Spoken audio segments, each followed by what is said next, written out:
दोस्तों, क्या आपको भी ईमेल्स लिखने में बहुत टाइम लगता है? क्या आप चाहते हैं कि आपके पास कुछ एक ऐसा रेडी टू यूज़ टूल हो जिसके इस्तेमाल से आप फटाफट मेल लिख पाएं और अपने बचे हुए समय को बाकी के ज़रूरी काम पूरा करने में दे पाएं? अगर आप भी ऐसे ही एक रेडी टू यूज़ टूल की तलाश में हैं जिससे आपकी मेल बहुत जल्दी ड्राफ्ट हो जाए, तो आज की वीडियो सिर्फ आपके लिए है। आज की वीडियो में हम आपके लिए कुछ ऐसी ही फ्रेजेस लेकर आए हैं जिनका इस्तेमाल करके आप अपनी मेल बहुत जल्दी इजीली ड्राफ्ट कर पाएंगे। तो चलिए दोस्तों, शुरू करते हैं। नमस्कार दोस्तों, मैं विदिशा चौधरी व्यापार मंच में आपका स्वागत करती हूँ।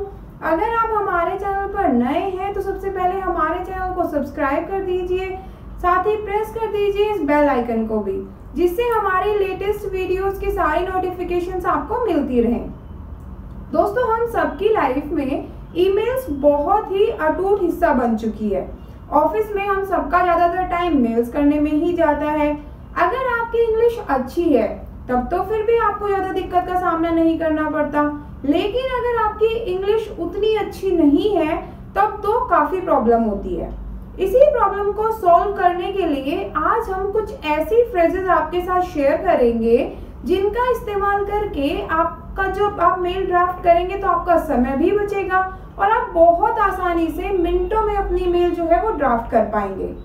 दोस्तों, मेल्स फॉर्मल और इनफॉर्मल दो तरह की होती हैं, लेकिन मेल फॉर्मल हो या इनफॉर्मल हो उसका प्रोफेशनल होना बहुत ज़रूरी है।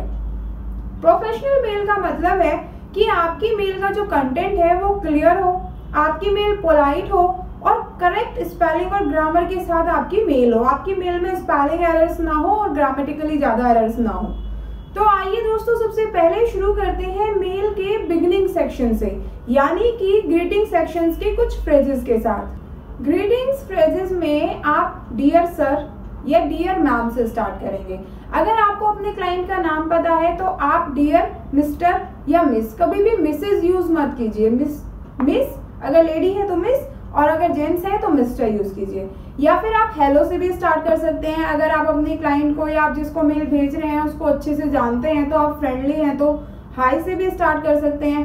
अगर आप एक टीम को मेल कर रहे हैं, यानी कि आपकी जो मेल है उसका रिसिपिएंट एक बंदा ना होकर आपकी पूरी टीम है, तो आप हाई टीम से भी स्टार्ट कर सकते हैं। गुड मॉर्निंग मिस्टर जॉन्स या मिस्टर जेम्स, इससे भी स्टार्ट कर सकते हैं। गुड आफ्टरनून से भी स्टार्ट कर सकते हैं। इस तरीके से आप अपनी मेल के ग्रीटिंग सेक्शन को स्टार्ट कर सकते हैं।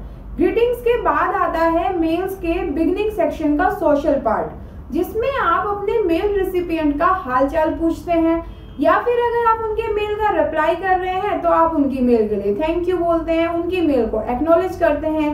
इस सेक्शन में आप ये फ्रेजेस इस्तेमाल कर सकते हैं, जैसे कि I hope you had a good weekend, I hope you had a great trip, I hope you are well, I hope all is well, hope you had a nice break, hope you are enjoying your holiday, I hope this email finds you well, I hope you enjoyed the event, I am glad we had a chance to chat at the convention, it was great to see you on Thursday या Tuesday जब भी आप मिले उनसे, it was a pleasure to meet you yesterday या जब भी आप उनसे मिले हो वो मेंशन कर दीजिए। इसके बाद आप बात करेंगे कि आप ये मेल लिख क्यों रहे हैं, आपका मेल लिखने का रीजन क्या है, आपका पर्पस क्या है। उसके लिए आप ये फ्रेजेस यूज कर सकते हैं, जैसे I wanted to tell you that, जो भी आपका मैटर है वो लिख दीजिए। I am writing to tell you about, we wish to inform you of, अगर आपको कोई न्यूज देनी है तो। This email is just to let you know that, जो भी आपका मैटर है। या फिर I would like to inform you that, I just wanted to let you know that, I would like to draw your attention to, I would like to remind you that, I would like to highlight, या फिर I would be keen to discuss the possibility, अगर आपको किसी चीज की possibilities किसी के साथ डिस्कस करनी है तो। I am writing to you about our last meeting, या फिर your presentation yesterday, या फिर our next event, जो भी आपके साथ सिचुएशन हो। I am writing to you with regards to, या फिर regarding, या concerning, या फिर in connection with। I am writing to ask, inquire, let you know, confirm, check, invite you to, या फिर टू अपडेट यू, या फिर आस्क फॉर अ फेवर, जो भी आपकी सिचुएशन हो। I am writing you to follow up on, अगर आप किसी सब्जेक्ट का फॉलो अप कर रहे हैं तो। I am contacting you to inform, I am reaching out because, this is just a quick note to, this is just a quick reminder. इन phrases के साथ आप अपने मेल का जो पर्पस है वो रिफ्लेक्ट करेंगे। अगर आप किसी की मेल का रिप्लाई कर रहे हैं तो आप ये फ्रेजेस यूज कर सकते हैं कि अगर आपको कोई मेल आई और आप उसका रिप्लाई कर रहे हैं तो आप सबसे पहले तो उसकी मेल के लिए थैंक यू करेंगे, एक्नॉलेज करेंगे उसकी मेल को, तो आप ये फ्रेजेस यूज कर सकते हैं। Thank you for your email about, thanks for your email this morning, या फिर यस्टरडे, या ऑन ट्यूसडे, या लास्ट मंथ जब की भी मेल आपको आई हुई है। Thanks for your feedback on, या फिर योर इन्विटेशन, या फिर your suggestions. Thanks for sending, asking about, attending. Thanks for your quick reply, thanks for getting back to me so quickly, thank you for reaching out, I just got your request for, I just read your email about, as we discussed I would like to send you. इस तरीके से आप mail को acknowledge करेंगे। अब अगर आप जिसे मेल कर रहे हैं आपको उससे किसी बात के लिए सॉरी बोलना है, अपोलॉजी करनी है, तो आप ये फ्रेजेस यूज कर सकते हैं। We would like to apologise for any inconvenience caused, we are extremely sorry for, please accept our apologies for any inconvenience caused, apologies for taking a long time to get back to you, I am sorry for the delay, I'm sorry but I can't make it to the meeting, I was sorry to hear about। इस तरीके से आप apologies के phrases को use कर सकते हैं। अब अगर आपको आपके क्लाइंट से कोई इन्फॉर्मेशन चाहिए तो इस केस में आप क्या करेंगे? इस केस में आप इन सारी फ्रेजेस को यूज कर सकते हैं किसी इंफॉर्मेशन को रिक्वेस्ट करने के लिए। I would be grateful if you could send me further information about, it would be helpful if you could send us, I would greatly appreciate it if you could provide me with, जो भी आपकी required information है वो mention कर दीजिए, as it will help me in the report I am writing for, जो भी आप report बना रहे हैं जिसके लिए वो mention कर दीजिए। I would be grateful if you could send us, could you possibly tell me, if possible I would like to know more about, जिस भी बारे में आप information चाहते हैं। इस तरीके से आप अपनी इंफॉर्मेशन की डिमांड करेंगे। अब अगर आप किसी को कोई गुड न्यूज़ शेयर कर रहे हैं, कोई गुड न्यूज़ दे रहे हैं, तो आप कौन सी फ्रेजेस यूज करेंगे? तो आप ये फ्रेजेस यूज कर सकते हैं, we are pleased to announce that, या फिर we are pleased to inform you that, we have some good news for you, it is my pleasure to let you know that, I am glad to tell you that, या फिर you will be pleased to learn that, या you will be pleased to hear that. इस तरीके से आप good news share करेंगे।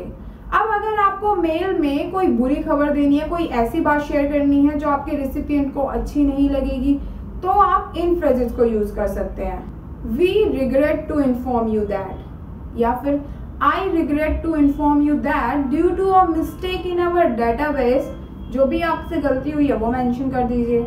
या फिर आप ऐसे शुरू करेंगे, अनफॉर्चुनेटली वी कैन नॉट, या फिर unfortunately we are unable to, after careful consideration we have decided, जो भी आपने डिसाइड किया है जो क्लाइंट के लिए अच्छा नहीं है वो मेंशन कर दीजिए। I am afraid it would be impossible to, जो भी करना इम्पॉसिबल है वो मेंशन कर दीजिए। ड्यू टू, रीजन जो भी है रीजन मेंशन कर दीजिए कि due to this reason it would be impossible to do, it is against our company's policy to do, despite my best efforts it has proved to be impossible to, I am afraid I have got some bad news for you, unfortunately से शुरू कर सकते हैं आप, I am afraid it would not be possible to, या फिर unfortunately I have to tell you that। इस तरीके से आप कोई भी बैड न्यूज़ अपने क्लाइंट के साथ या रिसिपिएंट के साथ शेयर करेंगे। अब अगर आपको कोई स्टेटस अपडेट करना है अपने मेल रिसीवर को, अपने क्लाइंट को, या जो भी आपका मेल रिसिपिएंट है, तो आप ये फ्रेजेस यूज कर सकते हैं। The purpose of this email is to update you on the status of the packaging of your products. I am pleased to inform you that your order is ready. I am contacting you regarding the analyst position, या फिर जो भी position है। I am writing to let you know about sales results for this quarter. I wanted to update you on, I have some information for you about this. इस तरीके से आपको जो भी स्टेटस अपडेट देना है आप वो दे सकते हैं। अब अगर आप अपने क्लाइंट्स के साथ किसी ऑर्डर के रिगार्डिंग बात कर रहे हैं तो आप अपनी मेल्स में इन फ्रेजेस को यूज कर सकते हैं। Thank you for your quotation of, या फिर we are pleased to place an order with your company for जिस भी प्रोडक्ट के लिए आप प्लेस कर रहे हैं। अगर आप ऑर्डर कैंसिल करना चाहते हैं तो we would like to cancel our order. Please confirm that you have received our order. Your order will be processed as quickly as possible.